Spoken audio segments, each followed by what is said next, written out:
আচ্ছা, তোমরা কি জানো ভেজানো মুগ ডাল জল ছেঁকে মিক্সির কন্টেনারে ঢেলে একদম জল ছাড়া ঠিক এরকম দরদরা পেস্ট করে একটা মিক্সিং বোলের মধ্যে ঢেলে নিয়ে তাতে হাফ কাপের একটু কম সুজি, হাফ চা চামচ করে কালো জিরে, জোয়ান আর হিং, সামান্য একটু হলুদ গুঁড়ো, 2 চামচ কাস্তুরি মেথি, পরিমাণ মতো লবণ আর 2 চামচ ঘি।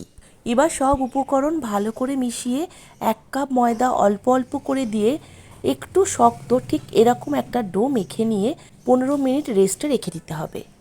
একটা ব্যাটার তৈরি করতে হবে, তার জন্য একটা বাটিতে 2 চামচ ঘি, 2 চামচ ময়দা খুব ভালো করে মিশিয়ে নিতে হবে। ব্যাটারটা ঠিক এরকম ঘনত্বের হবে।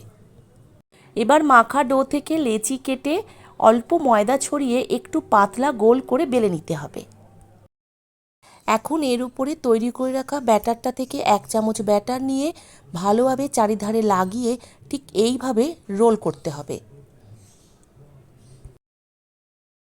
তারপর যে কোনো ছুরি বা এরকম পিৎজা কাটার দিয়ে এরকম পিস পিস করে কেটে নিতে হবে।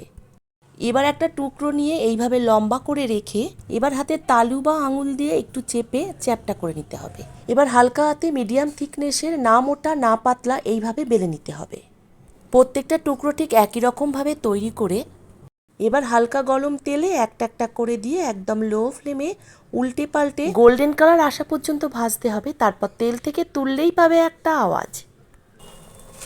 দেখলে তো, তৈরি হয়ে গেল রাজস্থানের বিখ্যাত মুখমাটরি, যেটা চা দিয়ে খেতে লাগে ফাটাফাটি। এবার দেখো খাস্তা কতটা হয়েছে।